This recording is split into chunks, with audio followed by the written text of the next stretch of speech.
എന്തിനാണ് അച്ഛനെ വിളിച്ചോണ്ട് വന്നത്? എടാ അച്ഛൻ വീട്ടിൽ പോസ്റ്റ് ആയിരുന്നു. നീ അപ്പൊ ട്രിപ്പിന് വരുന്നില്ലേ? വരുന്നില്ലെന്ന് പറയാൻ വേണ്ടിട്ടാ വന്നത്. നിന്നെയൊക്കെ വിളിച്ച് എന്നെ വേണം പറയാൻ. മോനെ എന്തോ മോനെ പേര്? സജിൻ. എന്തോ പരിപാടി എന്തോ? അത് ഞങ്ങൾ ചെറിയ ട്രിപ്പോ? ഞാനും വരുന്നു. അച്ഛന് ഞങ്ങളെ വൈബൊക്കെ ഇഷ്ടപ്പെടുവോ? മോനെ ഞാൻ അവന്റെ തന്തയാ എന്ന് കരുതി നിങ്ങൾ എന്നോട് തന്ത വൈബ് ഇറക്കല്ലേ. ഞാൻ നിങ്ങളുടെയൊക്കെ വൈബാ. ഇവിടെ എന്തോ ചർച്ച?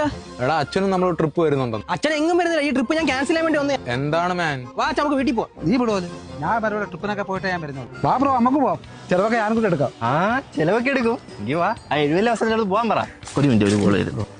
മാൻ, I am busy, I will call you back man. iPhone 13 ഇപ്പോഴത്തെ ലേറ്റസ്റ്റ്. ജസ്റ്റിൻ ബ്രോ, എന്താ വില വരും? 1.5 ലക്ഷം വരും. EMI ഇട്ടെങ്കിലും ഒന്ന് എടുക്കണം. അച്ഛൻ അമ്മ നടന്ന് വിളിക്കുന്നു. ഇവിടെ 4 മാസം വീടിന്റെ വാടക കൊടുത്തില്ലെന്ന്. നീ പോടാ അവിടുന്ന്. വാടകയൊക്കെ പിന്നെ കൊടുക്കാം, ആദ്യം ഫോൺ എടുക്കട്ടെ. തന്തയ്ക്ക് കേറി കിടക്കാൻ വീടില്ല, അപ്പോഴ ഐഫോൺ. ഡ്രോയിങ് വന്നടാ. അച്ഛൻ അങ്ങനെ ഡ്രിങ്ക് ഒക്കെ ചെയ്യോ? അതെന്റെ തന്തയാണ്. നീ ആ പൈസക്ക് വീട്ടിലേക്ക് വല്ല പച്ചക്കറിയും മേടിച്ചു കൊടു. മച്ചാനെ നീ എന്താ മാറിയിരിക്കുന്നേ? നമുക്ക് പോകുന്ന വഴിക്ക് സിവിൽ കയറി ഒരു ബെക്കാടി എടുത്താലോ? പിന്നെന്താ, മോനെ കാട്ടി വൈബാണല്ലോ അച്ഛൻ. കുറെ നാളെ അടിച്ചിട്ട് ഇവന്റെ തന്ത വൈബ് പറഞ്ഞ എന്റെ തന്തയെ തന്നെ ഞാൻ മറന്നു. തന്തയെ കൊണ്ടുവന്ന ഗുരുവായല്ലേ. എന്നാ വാ, എന്തിനും നിന്ന് സമയം കളയുന്ന? പോകുന്ന വഴിക്ക് ഒരു പടം കൂടെ കേൾക്കണം. 2-2.5 മണിക്കൂർ പടം കണ്ട് വെറുതെ സമയം കളയാതെ നിനക്കൊക്കെ ഉപകാരമുള്ള എന്തെങ്കിലും ചെയ്യും. ഇവൻ കുറെ നേരം ആയല്ല. ഞങ്ങൾക്ക് ഉപകാരമുള്ള ഇപ്പൊ ഞങ്ങൾ ചെയ്യാൻ പോവാ. അച്ഛൻ വിളിക്കുന്നേ.